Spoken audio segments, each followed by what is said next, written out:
오늘도 이 오후에 또 이렇게 이단경기 세미나로 오신 여러분들을 축복하고 환영합니다. 아멘. 그 유명한 강사가 접니다.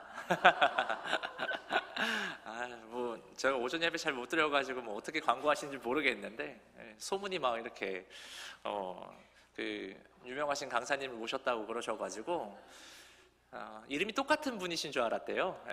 저랑 이름이 똑같은 분이 오신 줄 알았는데 접니다. 오늘 제가 여러분들과 함께 이단 경기 세미나 너무 귀한 시간들 목사님이 담임 목사님께서 광고하실 때 막 아팠다고 막 그 얘기도 하셨던 것 같은데 정말 이 이단 이거 준비하면서 장염 걸려가지고 너무 이번 주에 고생했는데 정말 피를 흘리며 준비했습니다. 우리 함께 귀한 은혜의 시간 될 수 있었으면 좋겠습니다. 제가 서두에 나누기 전에 제가 여러분께 오늘 보여드리는 이 자료들 또 내용은 우리 교단 총회 이단 사이비 피해대책 조사연구위원회에서 집필한 그 주의하라 분별하라는 책이 있어요. 그거를 또 참고해서 했고요. 또 여러 가지 또 자료들을 내가 오늘 엄청 많이 보여드릴 텐데요. 그 세종 명성교회라고 원동영 목사님이라고 계시는데 그분이 연구하시고 정리하신 내용들을 제가 그분 수소문 끝에 이제 허락받고 오늘 또 여러분께 소개드린다는 걸 말씀드리면서 오늘 이단 경계 세미나 구원파에 대해서는 알아볼 거거든요. 함께 나누도록 하겠습니다. 이 내용들이요 한 6시간에서 7시간 정도를 공부해야 되는 내용들인데 제가 최대한 오늘 요약해가지고 우리 여러분들 꼭 들으셨으면 하는 내용들만 오늘 함께 볼 건데 제가 긴 내용들을 좀 요약해서 설명을 드리는 거라 문맥이 좀 잘 이어지지 않을 수 있어요. 그러니까 좀 이해가 어려우실 수 있는데 그래도 우리 성도님들께서 오늘 잘 따라와 주실 줄 믿고 한번 해보도록 하겠습니다. 먼저 우리가 이 구원파에 대해서 알기 전에 좀 이 종교학에 대해서도 좀 알아야 돼요. 배경 지식이 좀 있어야지 이해가 쉬워가지고 제가 오늘 이 종교학 살짝 그리고 또 우리 교회사적 역사들 그리고 우리 교단의 역사들 그리고 또 신학 그런 것에 대한 전체적인 배경과 맥락을 좀 먼저 설명을 드릴 거예요. 그러면서 중간중간 제 스토리라인들로 해가지고 구원파들을 중간중간 설명을 드리면서 마지막 마무리하면서 할 거거든요. 좀 잘 따라오실 수 있었으면 좋겠습니다. 한번 들어가 볼게요. 준비되셨나요? 네. 우리 힘차게 들어갔으면 좋겠습니다. 먼저 PPT를 한번 보여주시면요. 우리가 살아가는 세상에는 여러 종교들이 있습니다. 종교들이 있는데요. 이것을 이제 종교학에서는 보통 이 종교를 성격에 따라서 분류하는데 이 고등 종교라는 게 있어요. 고등 종교라는 게 있고 이 고등 종교, 원시 종교 또는 민족 종교, 또 민간 종교 이런 식으로 이제 구분을 하기도 하는데요. 우리가 알아야 될 게 뭐냐면 이 고등 종교라는 걸 이제 보는 거죠. 이 고등 종교라는 게 주로 이제 보편적인 진리를 추구를 합니다. 체계적인 교리들을 다 가지고 있고요. 윤리관 그걸 가지고 있고 이 다 어디 가나 문서화된 처럼 경전들이 다 있어요. 법전들이 있고 막 그렇잖아요. 그런 것처럼 이걸 고등 종교라고 하는데 이 고등 종교가 되기 위해서는 저 앞에 화면에 보이시는 것처럼 창시자, 이 교주가 먼저 있어야 돼요. 성경이나 코란과 같은 또 그런 문서화된 경전이 또 있어야 되고 죽음 이후의 세계를 말하는 그 내세관이라고 하죠. 이 내세관에 대한 정립이 되어 있어야 됩니다. 그래서 종교학에서 말하는 이 개념에 맞는 이 고등 종교, 이 고등 종교로는 이슬람교, 불교, 힌두교, 도교, 유교 이런 것들이 이 고등 종교에 해당되는 거죠. 그 안에 우리 기독교도 포함이 되어져 있습니다. 이 정도만 좀 아시고 중요한 것들만 좀 짚어보면 이러한 고등 종교들의 궁극적인 목적이 다 뭐냐면 각 종교들이 가지고 있는 목적 그거는 구원받는 거예요. 구원받는 것이 모든 종교의 목적이에요. 그래서 우리 불교 같은 것만 해도 그 불교의 그 큰 교리 중에 하나가 고집멸도거든요.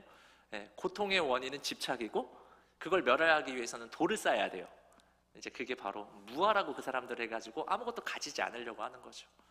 그런 것처럼 그런 종교의 목적이 뭔가 이렇게 속박되어 있는 곳에서 구원받는 것, 또 이 세상에서 구원받는 그런 것들이 종교의 목적이죠. 그럼 저와 여러분이 믿는 이 기독교, 예수 그리스도를 통해서 하나님의 은혜로 구원받는 우리 기독교와 세상의 다른 그 고등 종교들, 불교나 힌두교, 이슬람교, 이런 고등 종교들의 구원관이 각자 있을 텐데 다른 종교들과 우리 기독교가 비슷한 부분도 되게 많이 있습니다. 그런데 확연하게 다른 부분 중에 하나가 바로 구원의 방법이에요. 이걸 요약해서 한마디로 여러분에게 설명을 드리면, 화면 한번 넘겨주시면, 이 불교나 이슬람교, 또 힌두교, 심지어 로마 카톨릭까지도 모두 어떤 구원관을 가지고 있냐면, 이 사람들은 행위주의 구원관을 가지고 있습니다. 이걸 다른 말로 하면 공덕주의라고도 하는데요. 이게 무슨 말이냐면, 말 그대로예요. 내가 뭔가를 해야 구원받을 수 있다는 거예요. 쉽게 말해서 공덕을 쌓아야 구원을 받을 수 있는 거예요. 근데 어떤 공덕이죠? 뭔가 선행을 많이 한다든지, 뭔가 이렇게 헌금 같은 걸 많이 한다든지, 뭔가를 해야 하는 것들의 요구들이 다 주어집니다. 이처럼 이슬람까지 포함한 저 위의 종교들 대부분이 이 행위, 공덕주의적인 구원관들을 다 가지고 있어요. 그런데 우리 기독교, 더 정확히 이제 좀 표현을 해보면 개신교죠. 개신교에서도 더 정확하게 우리가 가지고 있는 이 칼빈주의 구원론은 전혀 달라요. 우리는 이 구원의 모든 주도권이 누구에게 있습니까, 여러분? 맞아요. 우리 하나님께 있어요. 믿으시죠? 예. 우리의 구원은요, 저와 여러분의 공덕과는 전혀 관계가 없어요. 우리의 구원은 하나님께서 우리를 일방적으로 선택하셨고요, 불러주셨고, 그 예수 그리스도의 십자가로 말미암아 우리를 구원하신 줄 믿습니다. 아멘. 제가 왜 서두에 이 말씀을 먼저 드리냐면요, 우리 주위에 있는 많은 이단들 대부분이 이 행위주의 구원관을 가지고 있어요. 이게 이단을 분별할 때 우리가 기억해야 할 첫 번째 포인트입니다. 이 내용을 여러분이 좀 배경으로 인식하시고 오늘의 내용들을 한번 들으실 수 있으면 좋겠는데요. 이제 본격적으로 한번 들어가 보면요, 페이지 한번 넘겨주시면, 많은 한국 현대 이단 전문가들이 꼽는 한국 사회예요. 한국 사회의 이단 빅3 가운데 압도적인 1위 어디예요? 신천지입니다. 그래가지고 전반기에 이단 경계 세미나 처음으로 할 때 우리 담임 목사님께서 이 신천지에 대해서 다뤄주셨습니다. 그러면 그 다음 2위가 누굽니까? 그 다음이 이제 장길자와 안산홍을 교주로 하는, 우리 주변에 어디 있어요? 우리 럭키 아파트 앞에 있는 그 하나님의 교회가 그 다음인데요. 근데 제가 그 다음에 이 하나님의 교회를 하지 않고 왜 구원파를 제가 선택했냐면, 제가 오늘 이 세미나를 준비하는 대상이 누구죠? 오늘 이렇게 오후에 오신 우리 큰빛교회 성도님들이시기 때문에 여러분들 좀 포커스로 맞춰서 준비한 거예요. 왜냐하면 우리 성도님들이요, 여기 계신 분들이 제가 생각했을 때 솔직히 이 신천지나 하나님의 교회는 구별하기가 그렇게 어렵지 않아요. 여러분이 이제 신천지나 하나님의 교회 사람들이 와가지고 그렇게 말하거든요. 선생님, 우리 어머니 하나님 장길자를 믿으셔야 합니다. 그러면 이건 아니다. 이건 아니다라는 걸 그리 이게 어렵지 않게 여러분들이 다 구별하실 거라 판단이 되거든요. 그런데 여러분, 구원파는 좀 달라요. 이 구원파는 우리랑 정말 비슷한 게 많아요. 저도 이번에 준비하면서 느낀 건데, 이 구원파 교리랑 우리 정통교회에서 하는 교리랑 되게 비슷한 것도 정말 많아요. 그래서 이거 정말 헷갈려요. 그래서 이제 제 생각에는 이 하나님의 교회보다 우리 성도님들에게 이 구원파에 대해서 한번 교육을 시켜드리는 게 좋겠다라는 생각을 해서 이 구원파를 오늘 한번 준비를 해봤습니다. 첨언하자면 이 2단 경계 세미나잖아요. 그러니까 2단을 알아봐야 돼요. 왜냐하면 저 신천지나 하나님의 교회는 이제는 2단이 아니라 저 사람들은 거의 이제 사이비 종교예요. 그렇게 돼가지고 구원파를 또 나누도록 하겠습니다. 자, 페이지 한번 넘겨주시면요, 이 구원파를 우리나라 이제 주요 정통 기독교 교단에서 시기가 다르긴 하지만 모든 교단에서 2단으로 규정하셨다는 것을 말씀드리고 이제 구원파 시작하도록 하겠습니다. 자, 넘겨주세요. 자, 구원파는 현재 크게 3개의 파로 나눠져 있습니다. 여러분 이제 많이 들어보셨던 이름들이 저 앞에 나오는 것 같은데요. 그 첫 번째가 구원파의 장자 역할을 하는 어디? 기독교 복음 침례회입니다. 그리고 이제 그들과의 갈등에서 나온 이제 생명의 말씀 선교회, 그리고 기쁜 소식 선교회, 이렇게 3개의 파로 구분할 수 있는데요. 다음 페이지 한번 넘겨주시면요, 구원파의 이제 유래가 나옵니다. 이 구원파가요, 1950년 초에 영국의 한 WEG라는 선교단체 소속에 있는 노만 그라베에서 파송된 그 네덜란드 출신 선교사 케이스 글래스, 한국 이름으로는 길길수라는 사람, 그리고 미국 방패 선교단체에 의해 파송된 디교 선교사에 의해서 시작이 되었습니다. 이들은요, 모두 우리 구원의 서정이라는 그 서정이라는 게 있는데 거기 중생이라는 게 있어요. 저희 교리에 그 중생 체험을 엄청 강조하는 선교사들이었어요. 특히 저 왼쪽에 그 왼쪽 끝에 디교기라는 사람은요, 이 중생 중에 또 어떤 걸 강조했냐면 중생한 날짜, 몇 시, 몇 년, 몇 월, 며칠, 몇 시에 내가 중생에 있는지 그걸 엄청나게 강조하는 선교사였어요. 그 중생이라는 게 여러분 좀 어렵나요? 새롭게 태어났다는 거죠. 그 불교에서도 중생을 많이 써요. 그 불교에서 쓰는 중생은 그냥 지금 살아가고 있는 모든 사람들이 다 중생이고, 저희는 새롭게 태어나는 걸 중생이라고 표현을 합니다. 거듭났다라고 표현을 하죠. 그래서 이 사람들이 1960년대에 이제 대구에서 선교 학교를 세우게 됩니다. 전격적으로 거기서 선교 활동을 하게 되는데요, 바로 이 학교에서 공부했던 사람들이, 아까 전에 다음 페이지 한번 넘겨줄게요. 우리 한국 구원파의 4대 교주인 저 권신찬, 유병헌, 이요한, 박옥수라는 사람들이에요. 대구에서 다 시작됐어요. 그래서 이 케이스 글래스, 길길수 선교사와 디교군요, 믿음의 그 한 가지 기능 중에 하나인 그 깨달음, 이 깨달음을 엄청 강조하면서 이 깨달음을 통해 구원받는다고 주장을 하는 거예요.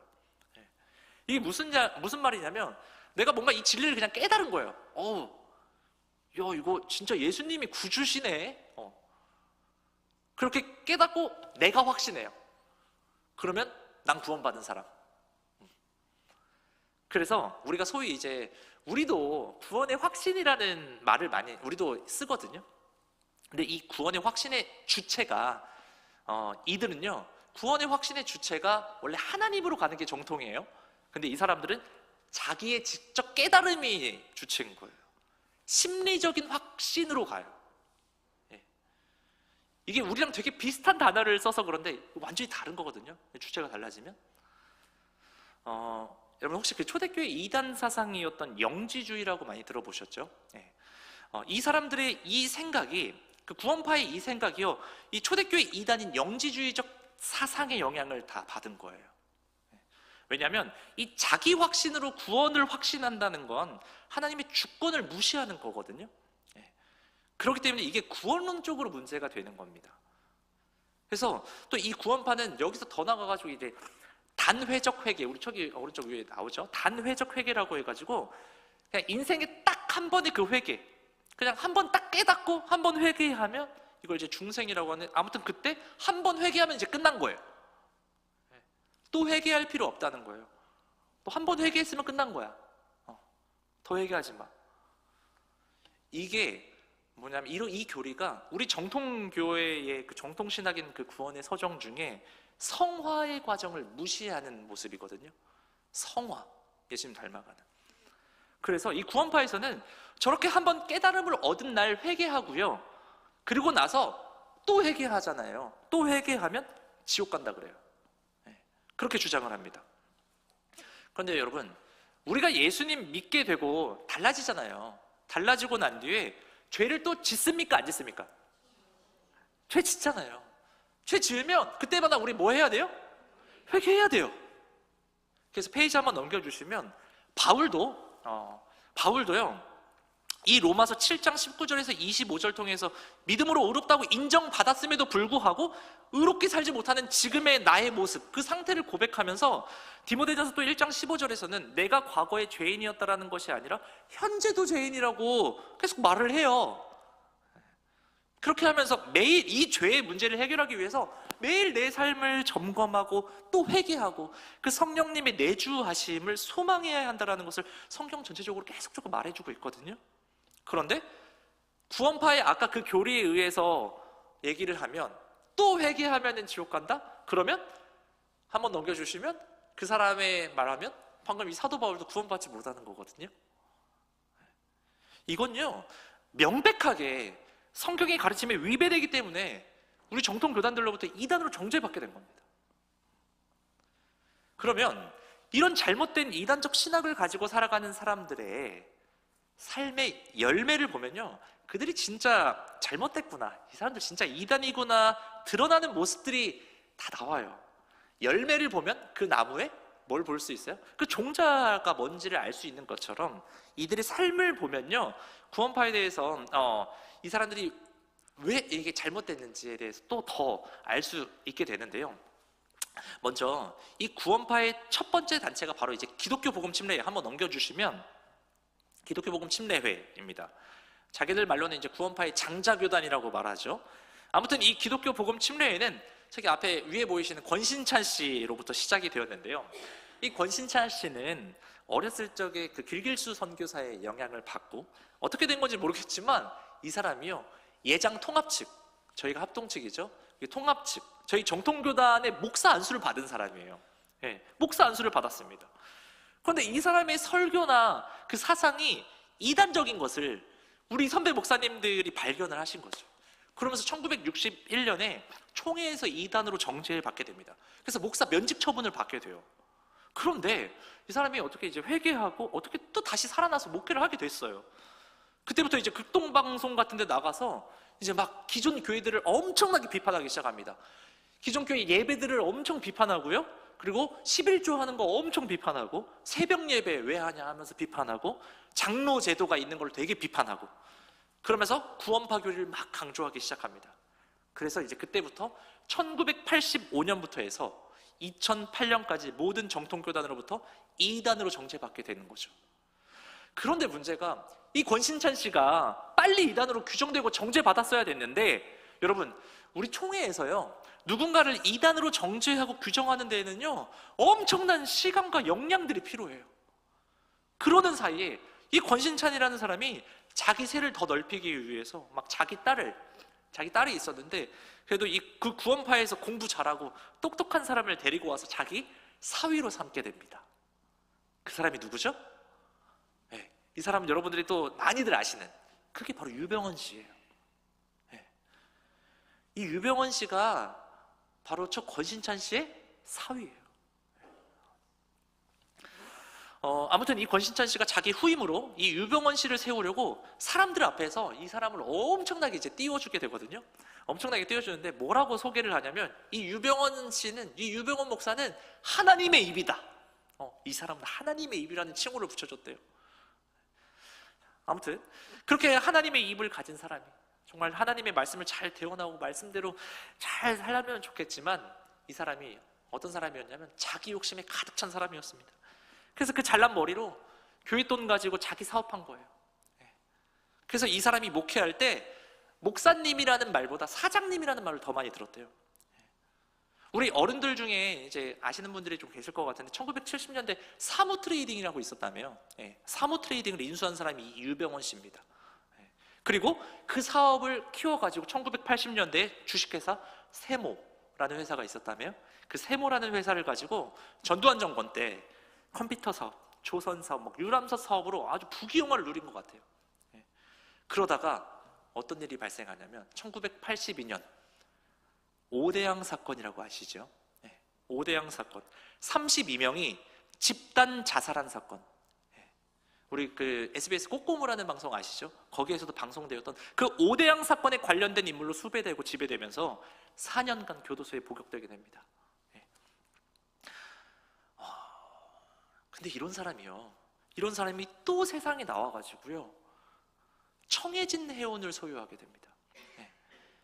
그래서 그 불법적으로 청해진 해운에 운행되고 있었던 세월호, 그 세월호를 불법적으로 운영을 하면서 우리 304명의 희생자를 발생하게 한 그 회사의 실소유주가 바로 이 유병원 씨입니다. 여러분, 구원파가 이래서 무서운 거예요. 왜냐하면 이들은 잘못된 이 구원관으로 인해 가지고, 구원론이 잘못해서 구원의 서정인 그 성화를 모르니까 이 땅에서 그냥 자기들 멋대로 살아가는 거예요. 자기는 구원 받았으니까.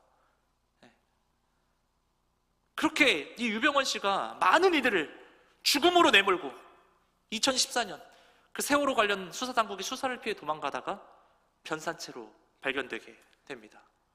이거 DNA 검사에서 이 사람 맞다라고 확인됐습니다.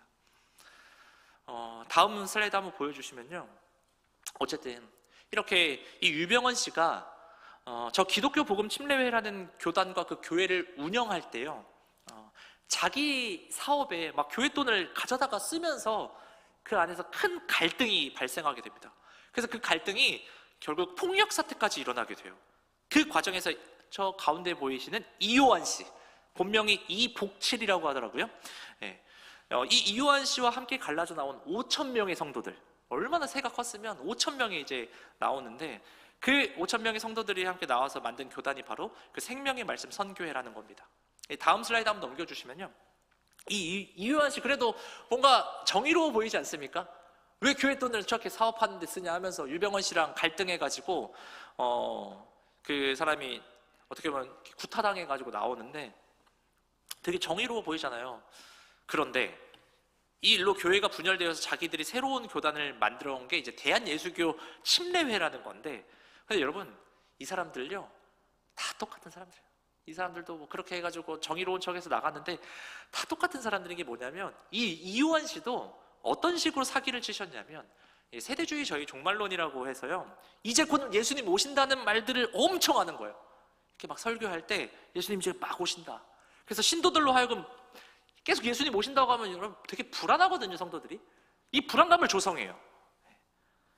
특히 이 이요한 씨가 어떤 식으로 또 설교를 했냐면, 제가 죽기 전에 예수님 오신다는 말을 들었다 그래요.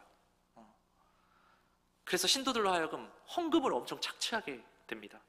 근데 더 나쁜 게 뭐냐면, 이 구원파들이 저희 정통교회들을 가장 많이 비판한 게 뭐냐면, 정통교회들 저 11조 뜯어간다, 교회에 막 헌금하는 거 엄청 비판하면서 자기들은 11조 하지 마세요, 그렇게 막 했거든요. 근데 건축원금을 엄청 걷어들였대요.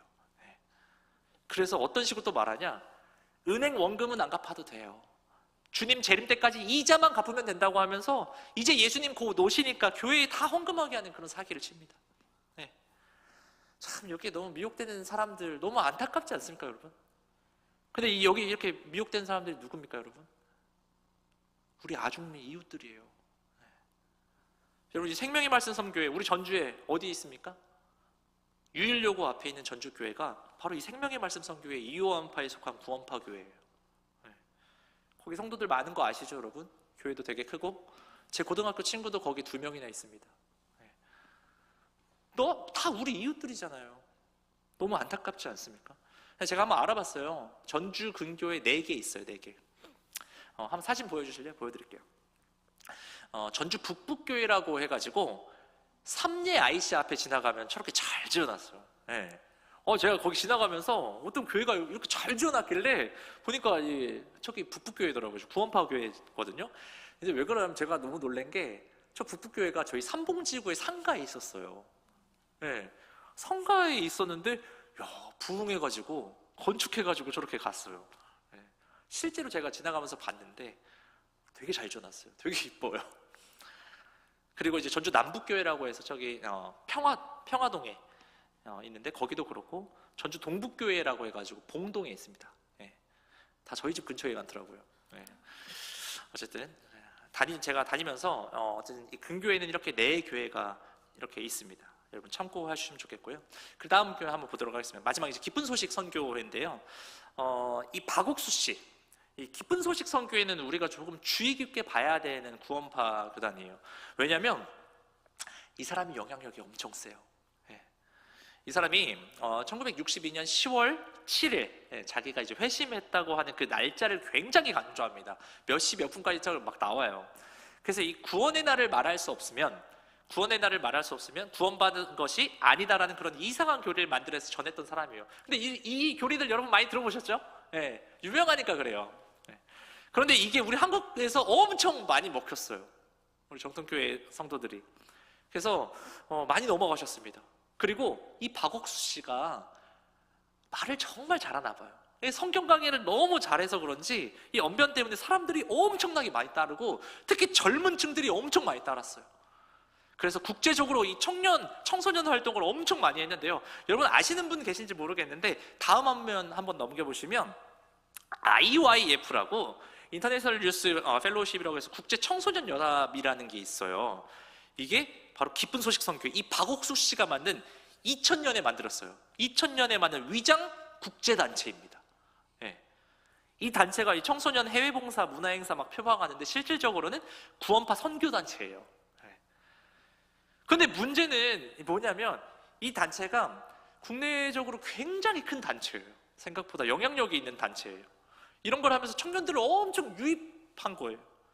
저도 경험한 적이 있는데, 제가 이 전주대학교 다닐 때 이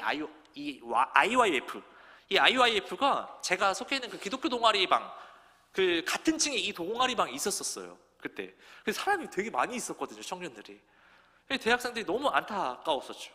근데 더 안타까운 게 뭐냐면, 저 옆에 보이시는 정말 아주 건강하고 복음주의 학생 운동하는 IVF, 한국 기독학생회예요.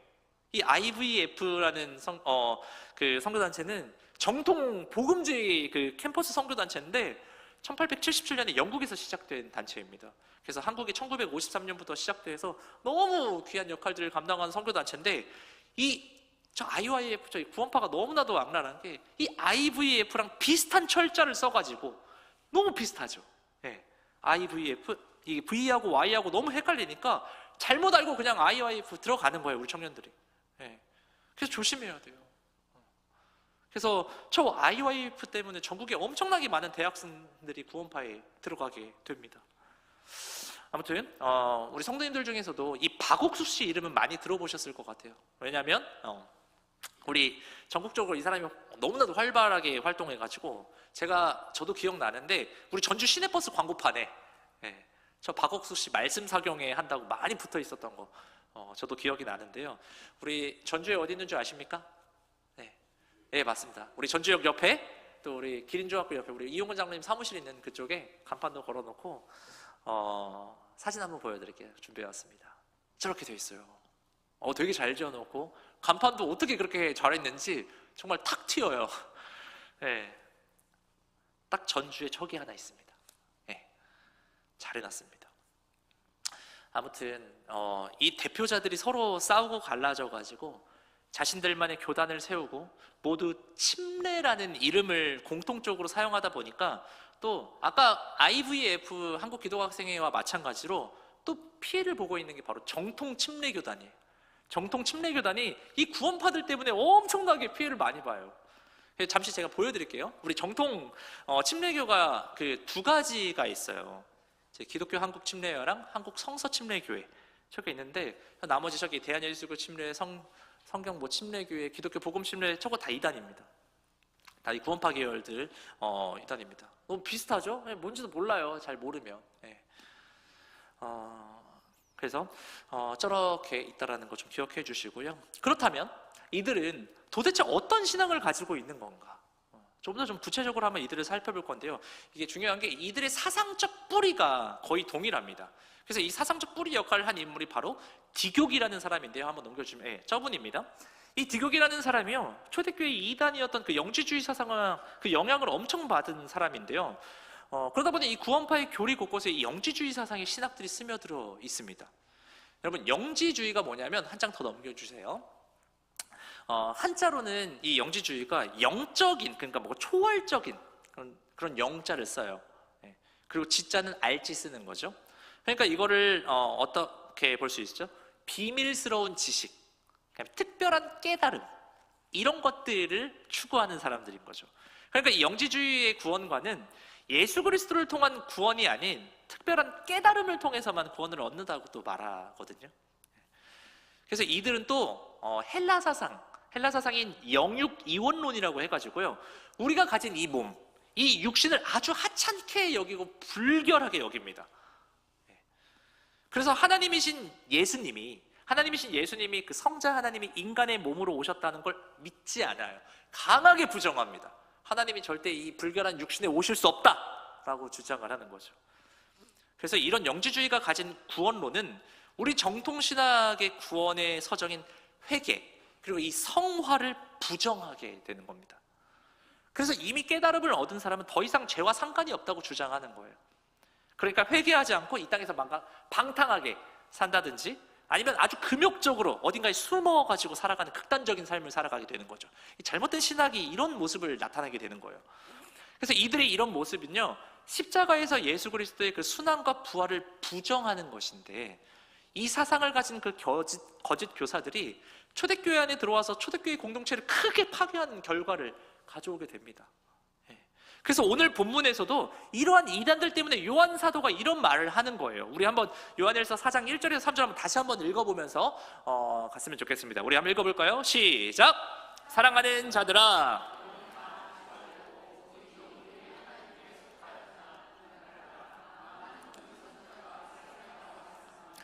이로써 너희가 하나님의 영을 알지니 곧 예수 그리스도께서 육체로 오신 것을 시인하는 영마다 하나님께 속한 것이요 예수를 시인하지 아니하는 영마다 하나님께 속한 것이 아니니 이것이 곧 적그리스도의 영이라 한 말을 너희가 들었거니와 지금 벌써 세상에 있느니라. 아멘.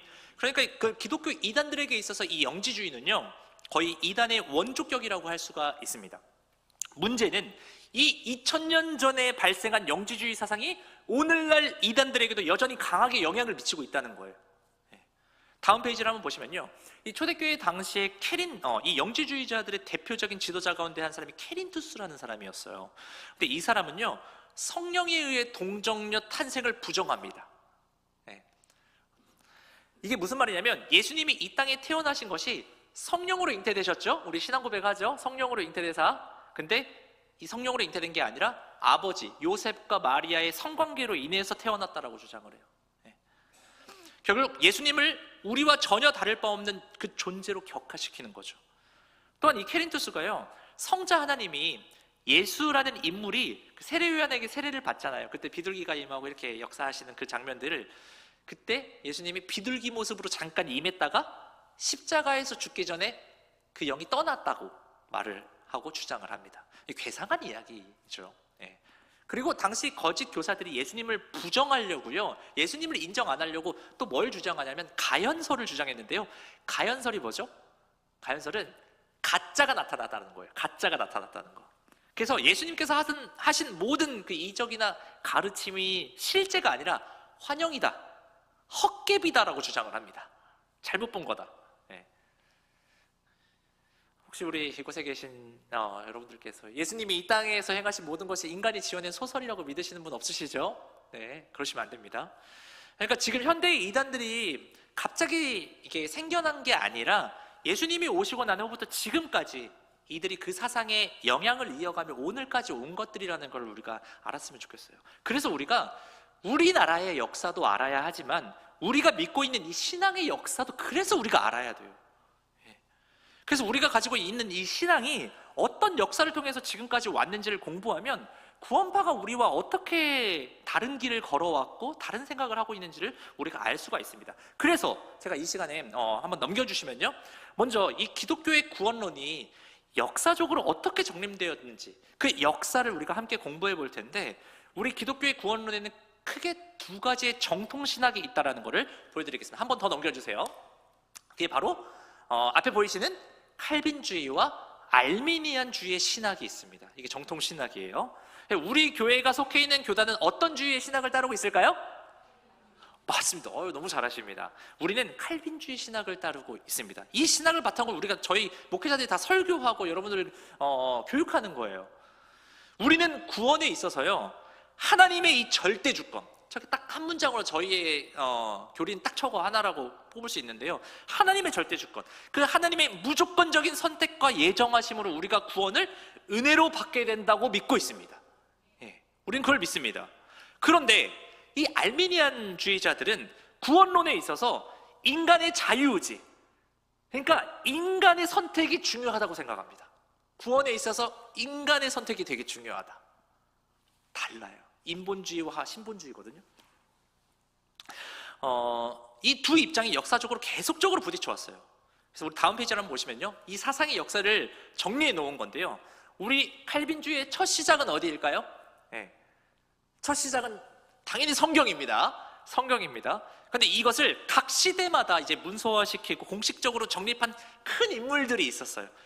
굵직굵직한 인물들이 있었는데, 우리 칼빈주의 신학은 여러분들이 잘 아시는 초대 교부 어거스틴부터 해가지고 존 칼빈, 조지 휘필드, 조나단 에드워즈, 프란시스 쇠퍼, 찰스 스펄전, 존 파이퍼 목사님의 로이드 존스까지 이 칼빈주의 신학을 가지고 하나님의 구원을 설명하고 구원관을 정립한 인물들이 이어지고 있습니다. 지금 저희들까지도 일단 신학적으로 그리고 역사적으로 지금 이 두 가지 정통 기독교 구원론이 역사적으로 계속 대치하면서 지금까지도 논쟁이 되고 있는데요.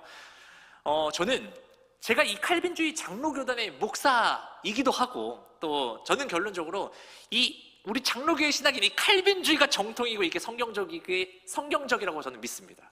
네. 이게 맞아요, 여러분. 네. 제가 왜 이렇게 말하냐면, 저는 이제 보여지는 모습도 되게 중요하겠지만 우리가 생각하는 이 뿌리와 역사, 그 기반이 어떻게 기초공사가 되어 있는지가 너무나 중요하다고 생각하거든요. 그런 차원에서 이 알미니안주의의 뿌리가 초대교회의 이단인 그 영지주의자 펠리기우스의 사상을 기반으로 만들어져 있다는 게 문제예요. 그래서 이 펠라기우스, 저기 어거스틴 밑에 나오는 그 펠라기우스가 어떤 걸 주장하냐면요, 인간은 본성적으로 선하다라고 주장을 합니다. 성선설을 주장을 한 거죠. 그래서 아담의 죄가 인간에게 죄성으로 유전되지 않는다고 하면서 원죄를 부정해요.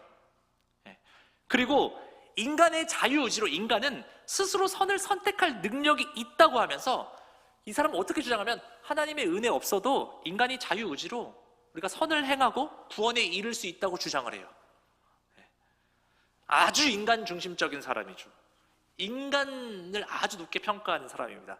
그러면서 뭐라고 하냐면 구원에 있어서, 우리가 구원받는 것에 있어서 하나님의 은혜는 도움이지 필수가 아니라고 말해요. 하나님의 은혜는 좋고 유익해요. 근데 구원의 필수 조건은 아니라고 이렇게 얘기를 하는 거죠. 그리고 펠라기우스는요, 예수님을 어떻게 생각하냐면 우리 대신 죄를 담당하신 구속자로 보는 게 아니라 하나님의 뜻대로 살면 이렇게 된다라는 모범된 길을 보여주는 그냥 롤모델 같은 존재, 그런 식으로 예수님을 그냥 생각을 합니다. 치부합니다. 그래서 이 예수님을 성자 하나님으로 보지 않아요. 하나님으로 보지 않아요. 그러니까 이들은요, 그 하나님의 십자가 사랑과 은혜로 우리가 구원받았다기보단 예수님이 보여주신 삶, 그런 삶을 우리도 열심히 똑같이 비슷하게 따라하면 구원에 이를 수 있다라고 보는 거예요. 그러니까 이게 완전 행위주의적 구원관이라는 거예요. 이런 게. 이게 펠라기우스의 주장입니다. 그래서 초대교회는요, 이 펠라기우스의 사상을 인간의 죄성과 하나님의 은혜를 약화시키는 심각한 오류로 판단해서 에베소 공회라는 곳에서 많은 회의 끝에 결국 이단으로 정죄하게 됩니다. 그럼에도 불구하고 이 펠라기우스의 영지주의적 사상과 그 신학의 영향을 받고 정통주의 신학인 이 칼빈주의 신학에 반하는 사람들이 있었어요. 계속 이거를 따르는 사람들이 있었어요. 그게 누구냐? 바로 알미니안주의자들이었어요. 아르미니우스라고 하는데, 이 아르미니우스를 따르는 추종 세력들이었죠. 이 알미니안주의자들이었는데, 다음 페이지에 보시면요, 아르미니우스가 죽고 그의 제자들이 우리 이 칼빈주의 신학, 하나님 절대 주권, 이것에 대해서 반발하면서 항의서, 레몬스트란츠라고 해가지고 이 항의서를 제출을 하게 됩니다. 당시 어떻게 보면 신학적으로 큰 논쟁이 이제 벌어지게 되는데요, 이 알미니안주의는 이런 식의 주장을 해요. 이게 지금 많은 정통교단들이 있어서 여러분 잘 들어주셔야 돼요. 첫 번째, 인간을 볼 때 부분 타락과 인간의 자유의지를 통한 구원을 주장하는데요, 일단 이 알미니안주의자들은 펠라기우스가 이단으로 정죄받은 것을 알기 때문에 펠라기우스처럼 뭔가 인간이 스스로 선을 선택할 수 있다라고까지는 보지는 않아요. 이들도 이건 인정을 안 해요. 이건 아닌 것 같아, 이건 진짜 아니야 라고 합니다. 그런데 이 알미니자들은 좀 어려우실 텐데, 하나님이 모든 사람에게 은혜, 그 선행 은혜라고 하거든요. 선행 은혜를 베푸신다라고 말을 합니다. 그래서 이 은혜 덕분에 인간이 하나님을 받아들일 수도 있고 하나님을 거절할 수도 있는 상태가 됐다라고 말을 해요. 인간을 이해할 때 이런 식으로 이해해요. 그래서 구원의 선택이 조건적 선택이 되는 거예요.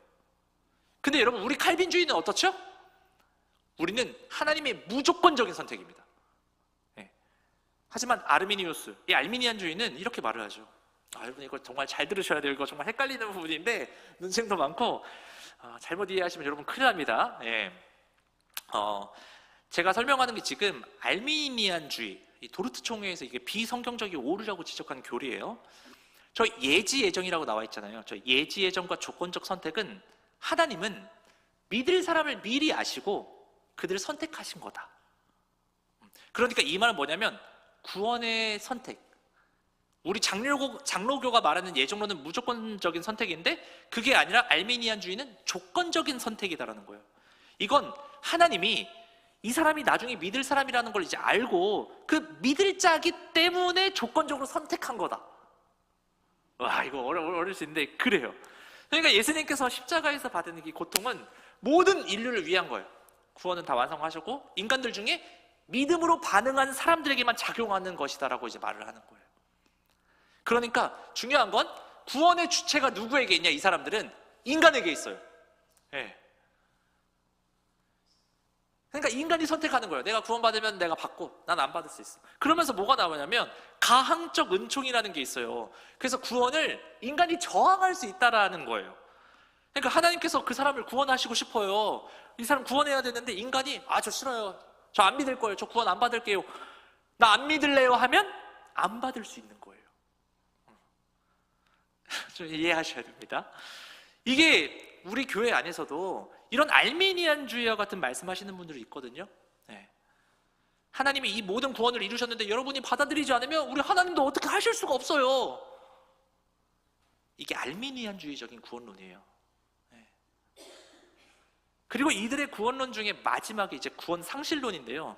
이 말은 우리 칼빈주의는 참된 구원은요 절대 잃지 않아요. 그걸 성도의 견인이라고 하는데 하나님이 이끄셔서 그 교리가 있는데, 이 알미니안주의는요 은혜를 받은 사람도 끝까지 믿음을 지키지 않으면 구원을 잃을 수 있다라고 말을 합니다.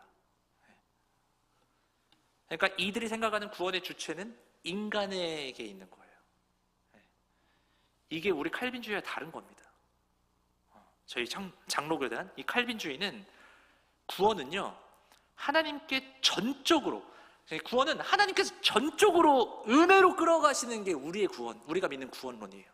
하나님이 전적으로 끌고 가세요. 이 구원에 대해 있어서는 인간의 공로가 1도 없어요. 그런데 이 알미니안주의는 구원의 결정적인 요인을 인간의 선택에 두는 것이죠. 여러분, 이 사상과 신학을 이 알미니안주의들이 당시 정통교단의 총회의 의의를 제기하면서요 독일과 영국, 스위스 등에서 여러 유럽 개혁교회의 대표 84명이 세계적인 석학들이 이 네덜란드 도르트문트에 모여가지고 1618년, 1619년 1년 동안 무려 150여 차례의 회의를 거쳐가지고 저 칼빈주의 5대 강령을 하는데 저걸 도르트 총회, 도르트 그 총회라고 하는데, 이 도르트 총회에서 저 알미니안주의들이 낸 그 교리들, 이것들이 비성경적인 교리라고 결정하게 됩니다. 그런데 이런 사상이요 지금 시대에 와서 우리 정통교회의 두 가지 구원론으로 정통 기도 구원론이라고 우리가 인정받을 수 있었던 이유가 뭐냐면, 다음 페이지 한번 보여드릴게요. 18세기에 영국교회 부흥운동가이면서 감리교회 창시자 누군지 아십니까?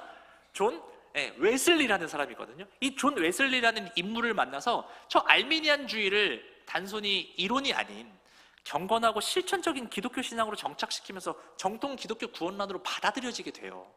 존 웨슬리 때부터. 그럼에도 불구하고 이들의 사상적 기반과 기초가 이 알미니안주의여가지고 그런지 구원에 있어서 그래도 가장 중요한 게 뭐냐고 물으면 그 사람들은 인간의 자유의지를 선택을 합니다.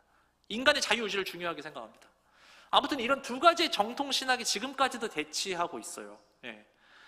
그렇다면 우리의 정통신학은 무엇인가? 도대체 우리 건 무엇인가?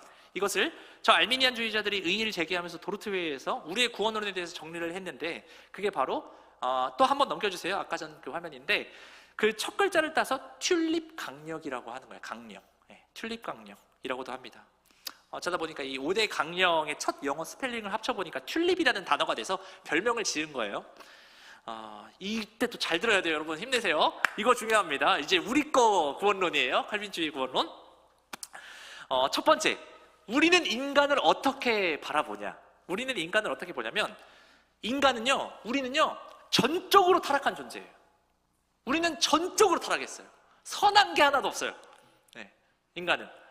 그래서 우리는 인간은 아담의 죄로부터 시작해서 전적으로 우리가 다 타락했기 때문에 인간 자체의 힘으로는 하나님을 찾거나 구원을 선택할 수도 있는 능력이 1도 없어요. 우리 스스로는 할 수가 없어요. 그렇기 때문에 이 우리를 구원시키려면 어떤 분이 일을 하셔야 됩니까? 네, 하나님이 전적으로 일하셔야 돼요. 그리고 두 번째가 무조건적인 선택인데요, 이건 하나님께서 사람의 행위나 공로를 보지 않으시고 오직 은혜로 구원받을 자를 택하신다라는 거예요. 네. 이유가 없어요. 이유가 없이 선택하시는 거예요, 하나님이. 그리고 세 번째, 제한적 속죄라는 거, 이거 좀 잘 들으셔야 되는 뭐냐면, 예수 그리스도께서 십자가에 못 박혀 돌아가신 그 죽음은요, 모든 인간을 위해서 죽으신 게 아니에요. 예수님이 죽으신 이유는 하나님께서 택한 자들의 죄를 속죄하기 위해서 죽으신 거예요. 그리고 네 번째가 이제 불가항력적인 은혜인데요, 이 말은 그래서 하나님께서 구원하시기로 선택한 자들이 있어요. 그 사람들은요, 하나님께서 반드시 믿게 하세요. 네. 자기가 아무리 나 안 믿을래요, 나 구원 안 받고 싶어요, 그렇게 해도 거부할 수 없어요. 네. 이게 불가항력적인 은총인 교리입니다, 저희가 가지고 있는.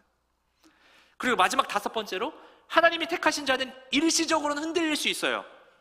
일시적으로 중간에 이렇게 그래도 하나님 택한 자인데 중간에 교회도 안 나오고 막 신앙이 막 떨어져 있어요. 그럴 수 있어요. 하지만 결국은 하나님께서 구원하신다는 교리, 그게 바로 성도의 견인, 그 교리, 저희가 가지고 있는 교리입니다. 이게 바로 우리의 구원론이에요.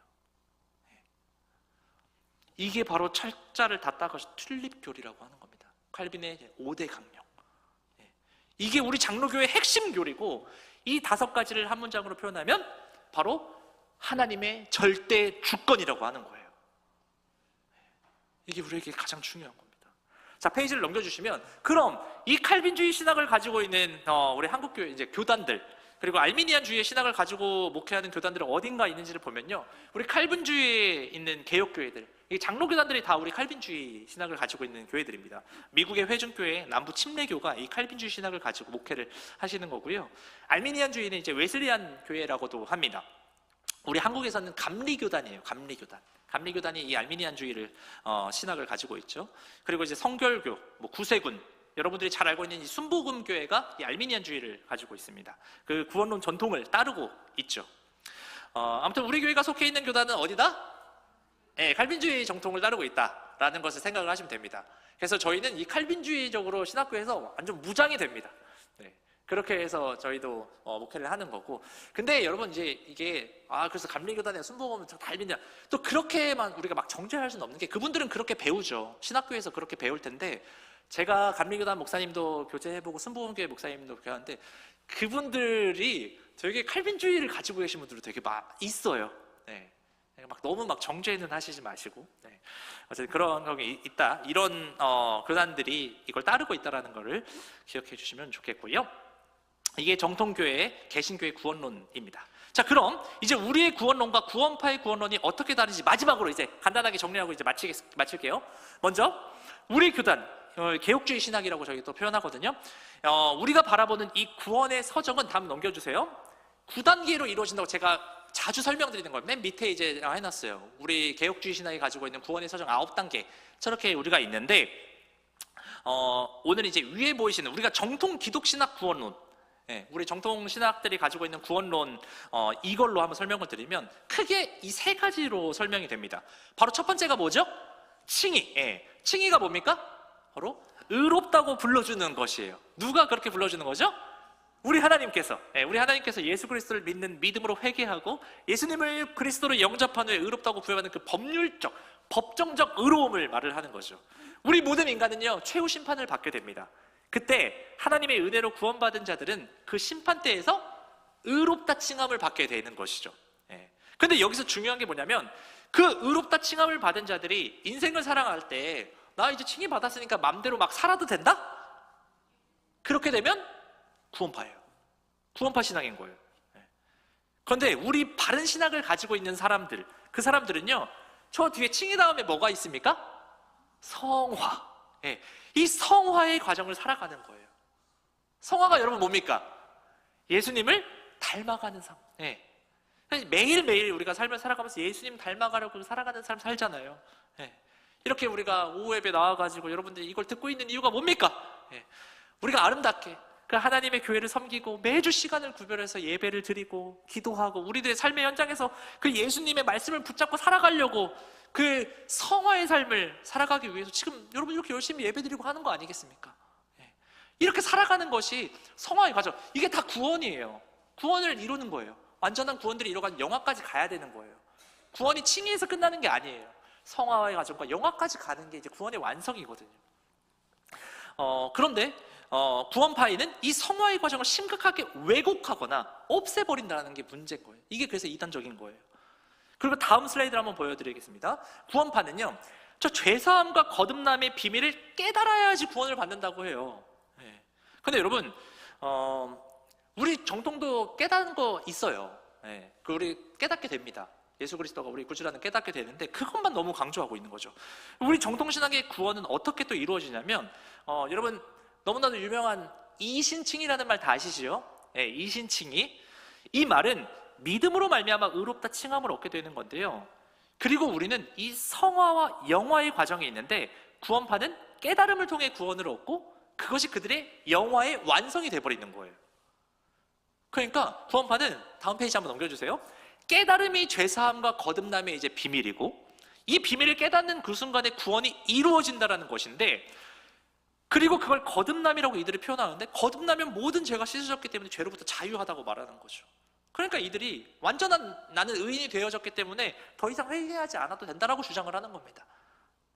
그래서 이 교리는 저희 정통교리의 구원관인 바로 칭의의 하나님의 자녀된 삶 속에 요구되어진 성화 과정이 무시되는 거죠. 그러니까 이 구원파는 깨달음, 이 거듭나는 게 이들한테 너무 중요하니까 페이지 한번 또 넘겨주시면 이 구원받은 그 날과 그 시간을 꼭 기억하고 있어야 된다고 강조를 막 해요. 이 날과 시간을 말하지 못하면 너 아직 거듭나지 못한 거야 라고 이제 주장을 해요. 근데 여러분 성경 어디를 봐도요 죄사함의 비밀을 깨달아야 구원받는다? 그 구원의 시기와 때를 알아야 된다는 성경의 근거는 없습니다. 아무튼 이 구원파의 구원론과 우리 구원론의 가장 명확한 차이는 이 성화 교리에서 큰 배치를 볼 수 있다는 것입니다. 그러다 보니까요, 한 페이지 좀 넘겨주세요. 이 구원파 교리는요, 이미 구원을 받았기 때문에 한번 더 넘겨주세요. 받았기 때문에 어떤 삶의 행태가 이어지냐면 한번 넘겨주세요. 네. 또 더 넘기셨나? 그 뭐냐면 이미 구원받았기 때문에 기성교회의 그런 전통과 제도에 얽매일 필요가 없다라고 해요. 교회 갈 필요 없다라는 거예요. 그래서 주일 예배 드리는 거, 우리가 새벽 기도하는 거, 11조 하는 거 다 율법의 소산이니까 지킬 필요 없다 그래요. 장로가 왜 있어야 되냐 그래요. 이렇게 완전히 그릇된 가치관과 왜곡된 성경관을 가지고 자의적으로 성경을 해석하다 보니까 전혀 그리스도의 진료와는 배치된 괴물 집단들이 나오게 되는 것입니다. 공통적이게. 우리 권신찬 씨가 말한 내용들도 PPT 화면에 준비되어 있거든요. 권신찬 씨가 그렇게 말을 해요. 기독교 역사상 신령한 생활을 한 분 중에 새벽 기도해가지고 그렇게 된 분들이 다른 나라에는 그런 거 없다. 새벽 예배 뭐 그런 거 다른 나라에는 없다. 그렇게 얘기해요. 왜 없어요? 우리 예수님 새벽 기도 하셨잖아요. 그걸로 끝난 게 아니죠. 또 어떻게 말을 하면 저 유병원 씨 말을 한번 보세요. 진정한 기도는 성도의 교제가 진정한 기도라고 해요. 진정한 기도는 성도의 교제. 근데 그 교제는 어떻게 돼야 됩니까? 기독교 복음 침례가 주도하는 사업에 동참하는 것이 기도고 예배라고 말을 합니다. 말도 안 되는 사기꾼이죠. 이런 식으로 말도 안 되는 얘기들 하고 경건 생활이 전혀 안 되는 사람들이었던 것 같아요. 박옥수 씨 같은 경우도 비슷한 얘기하죠. 대표기도, 새벽기도, 철야기도 필요 없다. 주기도문 그런 거 다 필요 없다. 이런 얘기를 합니다. 그럼 우리 예수님이 왜 새벽에 기도하시고 철야하시고 기도하시고 우리 주기도문 왜 알려주셨겠어요? 다 성경을 부정하는 내용들입니다. 거기에다가 이들은 정통교회는 구원이 없다라고 주장을 합니다. 그러니까 어디 와서 구원을 받아야 돼요? 자기 구원파 교회에 와야지만 깨달을 수 있고 구원받을 수 있다. 완전히 이단적 그런 사상들을 가지고 정통교회들을 무시하고 하나님의 교회를 무시하는 그런 모습들을 볼 수가 있습니다. 결론입니다.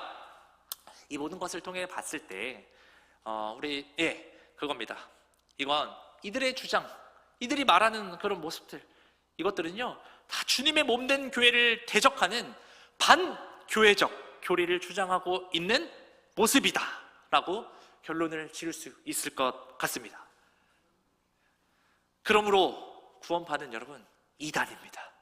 네, 여기까지 구원파에 대한 내용들을 설명드렸습니다. 여러분 좀 어떻게 좀 이해가 되셨습니까? 이게 쉽지 않은데 그래도 여러분 가운데 구원파를 좀 이해할 수 있는 귀한 시간이 됐을 거라고 믿습니다. 제가